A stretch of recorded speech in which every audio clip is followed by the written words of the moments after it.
Hallelujah. ദൈവത്തിൻ്റെ അതിപരിശുദ്ധമായ നാമം വാഴ്ത്തപ്പെടുമാറാകട്ടെ. അനുഗ്രഹിക്കപ്പെട്ട ഈ നല്ല ദിവസത്തിനായി സ്തോത്രം ചെയ്യുന്നു, സ്തുതിക്കുന്നു. ഇന്ന് നമ്മൾ ചിന്തിക്കാൻ പോകുന്ന ഒരു വചനഭാഗം എന്ന് പറയുന്നത് രോഗങ്ങളാൽ ഭാരപ്പെടുന്ന ദൈവമക്കൾക്ക് ആശ്വാസത്തിനായി ഞാൻ ഇന്നിവിടെ പ്രസ്താവിക്കുന്ന 5 വചനങ്ങൾ ഉരുവിട്ട് പ്രാർത്ഥിച്ചാൽ നിങ്ങളുടെ ജീവിതത്തിൽ ഒരു വലിയ മാറ്റത്തിന് അത് കാരണമായി തീരും. ഹല്ലേലൂയ. അത് എങ്ങനെയാണെന്ന് വെച്ചാൽ, മരണവും ജീവനും നമ്മുടെ നാവിൻ്റെ അധികാരത്തിന്മേലിരിക്കുന്നു അല്ലേ? ഞാൻ ഇപ്പോൾ നിങ്ങളൊരു വചനം കാണുന്നുണ്ടാകും, അതിൽ ശ്രദ്ധിക്കുക, ഞാൻ പറയുന്നത് ശ്രദ്ധിക്കുക. അതിനുശേഷം 5 വചനം നിങ്ങൾക്ക് തരും. മരണവും ജീവനും നാവിൻ്റെ അധികാരത്തിന്മേലിരിക്കുന്നു, നീ ഏത് ആഗ്രഹിക്കുന്നുവോ നീ അത് പ്രാപിക്കാം എന്നാണ് വചനം പറയുന്നത്. അപ്പോൾ നമുക്കൊരു ബേസ്മെന്റ് വേണം അല്ലേ? പലപ്പോഴും വിശ്വാസം നമുക്കുണ്ട്, പക്ഷെ വിശ്വാസം അതിൻ്റെ ആക്ഷനിൽ, അതിൻ്റെ പ്രവൃത്തിയിൽ വരുത്തുവാൻ നമുക്ക് കഴിയുന്നില്ല.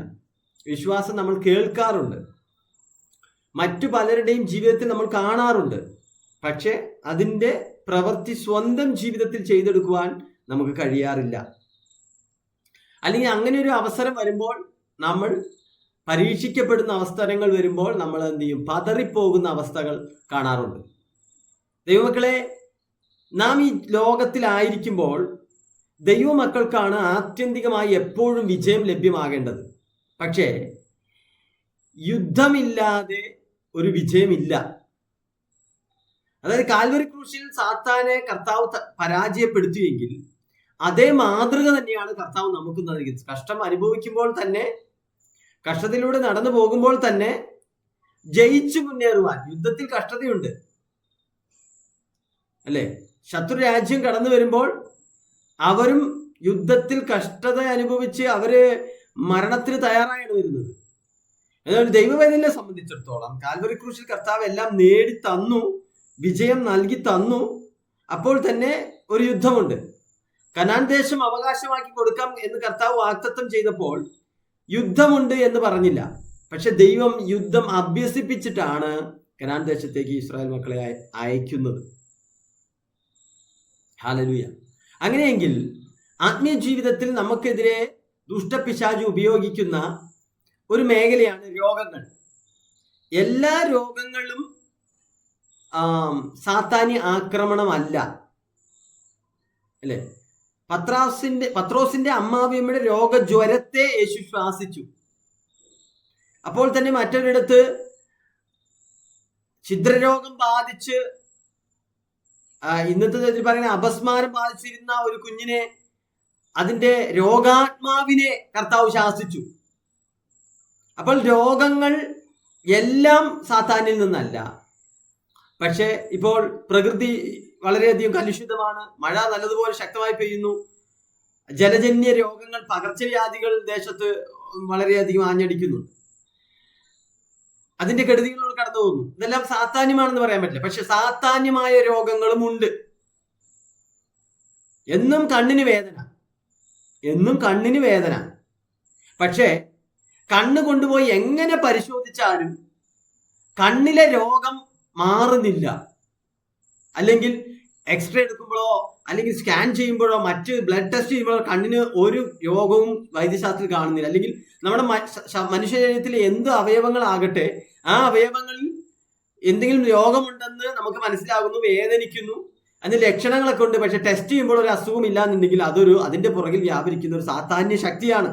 അതിന്മേൽ ജയം കൊള്ളണം. അതിന് ഈ 5 വചനങ്ങൾ ഉരുവിട്ട് പ്രാർത്ഥിക്കണം. ഒന്ന്, വിശ്വസിക്കേണ്ട ആവശ്യം. കൊലോസ്യർ 1:27 പറയുന്നു, ആ മർമ്മ മഹത്വത്തിന്റെ പ്രത്യാശ ക്രിസ്തു നിങ്ങളിൽ വസിക്കുന്നു. അപ്പൊ ക്രിസ്തു നമ്മളിൽ വസിക്കുന്നുവെങ്കിൽ നമ്മുടെ ആത്മാവോടുകൂടി ആത്മാവ്, റോമർ 8-ാം അധ്യായത്തിൽ പറയുന്നു, ഒരു ദൈവപൈതന്റെ ഏറ്റവും വലിയ ഉറപ്പെന്ന് പറയുന്നത് ആത്മാവോടുകൂടി ആത്മാവായി ദൈവം വസിക്കുന്നു. അപ്പോൾ ഇന്ന് യേശു ക്രിസ്തു നമ്മുടെ ഉള്ളിൽ ആത്മാവായി വസിക്കുകയാണ്. ഞാൻ പോയ ശേഷം നിങ്ങൾ എന്ത് ചെയ്യണം?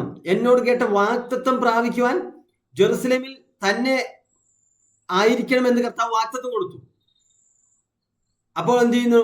അപ്പോസ്തലപ്രവൃത്തി 2-ാം അധ്യായത്തിൽ മാളികമുറിയിൽ പെന്തക്കോസ്ത് നാൾ വന്നപ്പോൾ എല്ലാവരും ഒന്നിച്ചു കൂടിയിരുന്ന് കൊടിയ കാറ്റടിക്കുന്ന പോലെ ആകാശത്തിന് വലിയ മുഴക്കമുണ്ടായി. അവർ ഇരുന്നിരുന്ന ആ വീട് മുഴുവൻ നിറച്ചു. അഗ്നിജ്വാല പോലെ പിളർന്നിരിക്കുന്ന നാവുകൾ അവർക്ക് പ്രത്യക്ഷമായി.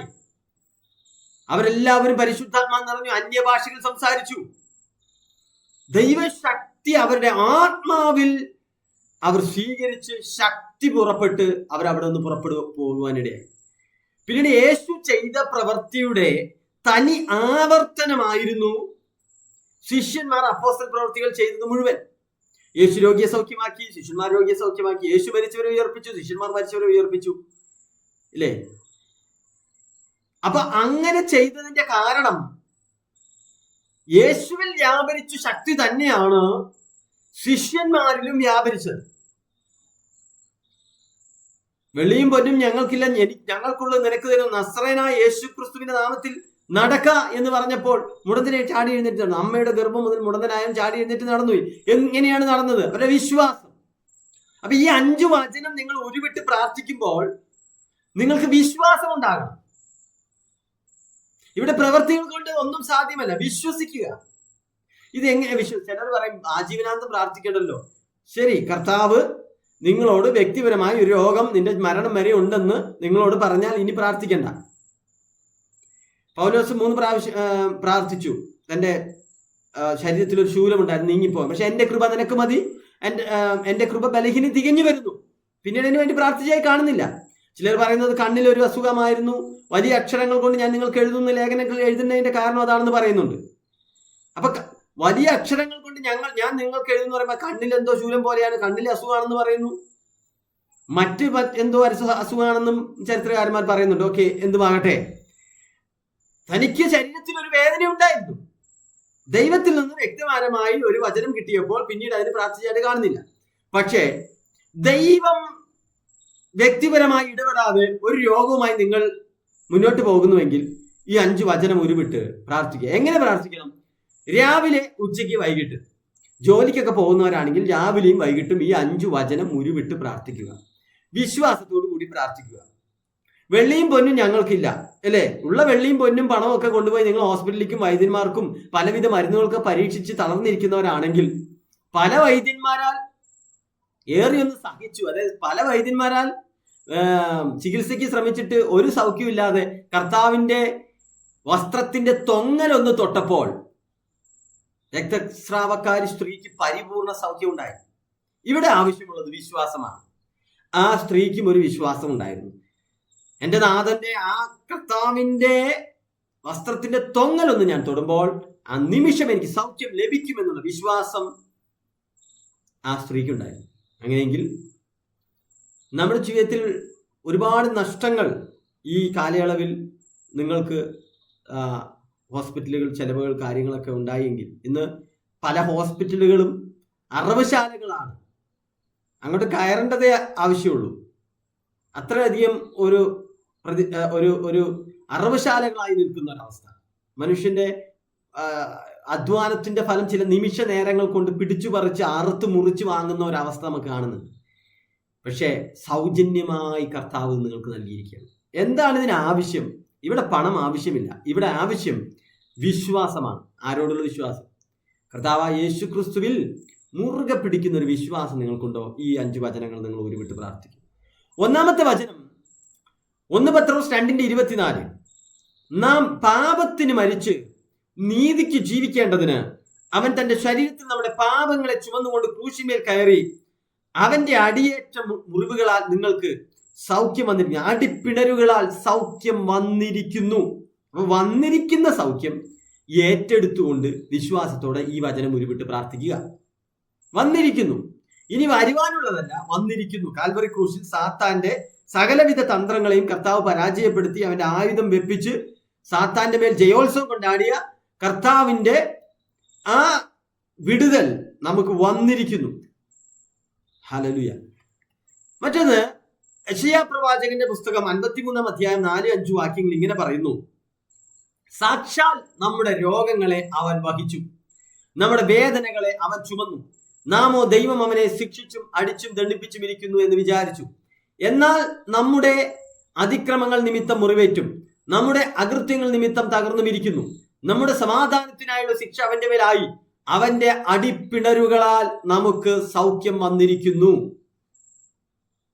അല്ലെ, ആദ്യത്തെ വചനത്തിൽ എന്താ പറയുന്നത്? സൗഖ്യം വന്നിരിക്കുന്നു, അവന്റെ അടിയേറ്റ മുറിവുകളാൽ സൗഖ്യം വന്നിരിക്കുന്നു.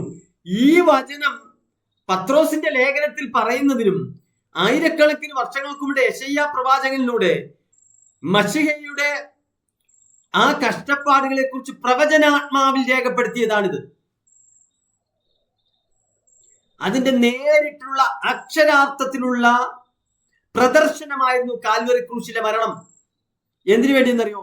നമ്മുടെ സ്വസ്ഥതയ്ക്കും സമാധാനത്തിനും വേണ്ടി. ഏദൻ തോട്ടത്തിൽ നഷ്ടപ്പെട്ട ദൈവിക സാന്നിധ്യം, ദൈവിക തേജസ് തിരികെ ലഭിക്കുവാനും, പാപത്തിൽ അകപ്പെടുന്നതിന് മുമ്പ് മനുഷ്യന് രോഗമില്ലായിരുന്നു, ക്ഷീണമില്ലായിരുന്നു, വേദനയില്ലായിരുന്നു.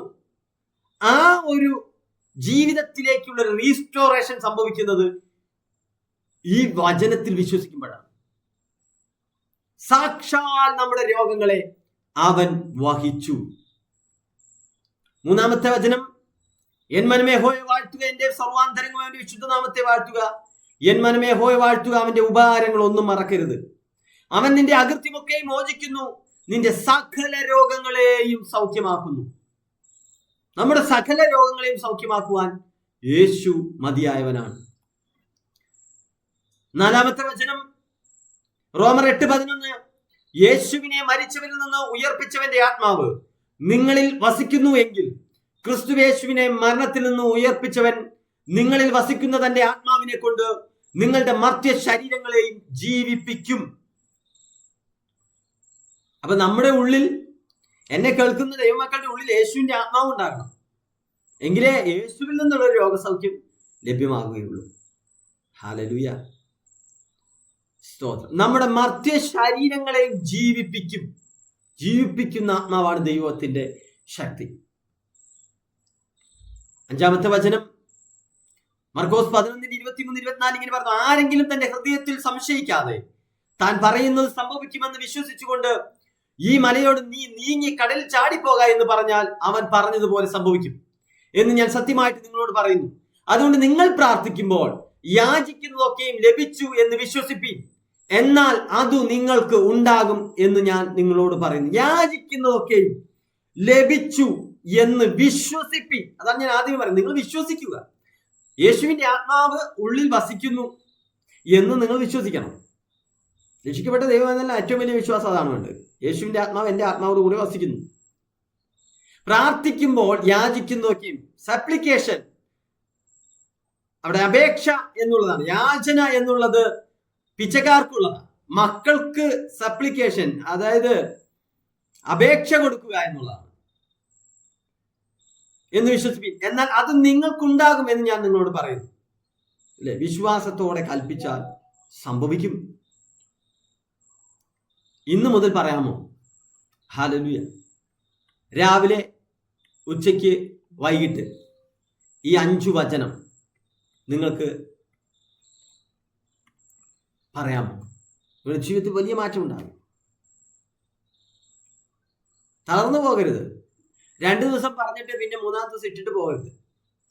ജോലിക്ക് പോകുന്നവരാണെങ്കിൽ രാവിലെയും വൈകിട്ടും, അതല്ലെങ്കിൽ രാവിലെയും ഉച്ചയ്ക്കും വൈകിട്ടും. ഇല്ലേ, ഒരു ഡോക്ടർ ചീട്ടിൽ മരുന്ന് എഴുതി തരുമ്പോൾ അവർ പറയും 3 ദിവസം രാവിലെയും ഉച്ചയ്ക്കും വൈകിട്ടും കഴിക്കണം കേട്ടോ. ദാവീദ് രാജാവ് രാവിലെയും ഉച്ചയ്ക്കും വൈകിട്ടും ജെറുസലേമിന് നേരെ കിളവാതിൽ തുറന്നിട്ട് താൻ തന്റെ അപേക്ഷ കഴിച്ചു എന്ന് എഴുതിയിട്ടുണ്ട്. ഓക്കെ, പഴയ നിയമം അങ്ങനെ ഇരിക്കട്ടെ. പുതിയ നിയമത്തിൽ പ്രാർത്ഥനയ്ക്ക് പ്രത്യേക സമയമില്ല.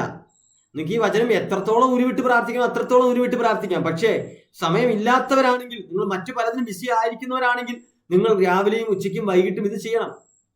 ഒരു ഡോക്ടർ ഒരു പ്രിസ്ക്രിപ്ഷൻ എഴുതി ഒരു മരുന്ന് നിങ്ങൾക്ക് നിർദ്ദേശിച്ചാൽ നിങ്ങൾ രാവിലെയും ഉച്ചയ്ക്കും വൈകിട്ട് കൃത്യമായിട്ട് കഴിക്കും, മറക്കാതെ കഴിക്കും. കാരണം ആ ഡോക്ടറിനെയും മരുന്നിനെയും അത്രയധികം ദൈവമക്കൾ വിശ്വസിക്കും. എന്നാൽ ഈ വചനം കയ്യിൽ തന്നിട്ട് ഈ 5 വചനം രാവിലെ ഉച്ചയ്ക്കും വൈകിട്ടും ആ ഡോക്ടർ എഴുതി തരുന്ന മരുന്നും പ്രിസ്ക്രിപ്ഷനും അതിനോടുള്ളൊരു വിശ്വാസം ദൈവവചനത്തോടുണ്ടോ? പലപ്പോഴും നമുക്കതില്ല. അതുകൊണ്ടാ നമ്മുടെ പൈസയൊക്കെ ഹോസ്പിറ്റലുകാരും മരുന്ന് കമ്പനികളൊക്കെ തിന്നു പോകുന്നത്. ഹല്ലേലൂയ. അതുകൊണ്ട് ദൈവമക്കളെ, നിങ്ങൾ എന്ത് ചെയ്യണം? വചനത്തിൽ വിശ്വസിക്കുക. വചനം ക്രിയ ചെയ്യും. വചനത്തിന് പ്രവൃത്തിയുണ്ട്. നമ്മൾ തിയറി മാത്രം കേട്ടിരിക്കേണ്ടവരല്ല, അതിന്റെ പ്രവൃത്തി അനുഭവിക്കേണ്ടവരാ. ഈ വചനങ്ങളാൽ ദൈവം നിങ്ങളെ ധാരാളമായി അനുഗ്രഹിക്കുമാറാകട്ടെ. ഈ ചാനൽ നിങ്ങൾ ആദ്യമായിട്ടാണ് കാണുന്നതെങ്കിൽ, ഈ മിനിസ്ട്രിയെ നിങ്ങൾക്ക് സപ്പോർട്ട് ചെയ്യണമെന്ന് ആഗ്രഹമുണ്ടെങ്കിൽ ദയവ് ചെയ്ത് നിങ്ങൾ ഈ ചാനൽ സബ്സ്ക്രൈബ് ചെയ്യുക, ലൈക്ക് ചെയ്യുക, ഷെയർ ചെയ്യുക. ദൈവം നിങ്ങളേവരെയും ധാരാളമായി അനുഗ്രഹിക്കട്ടെ. മറ്റൊരവസരത്തിൽ വീണ്ടും കാണാമെന്ന പ്രതീക്ഷയോടെ. Thank you. God bless you.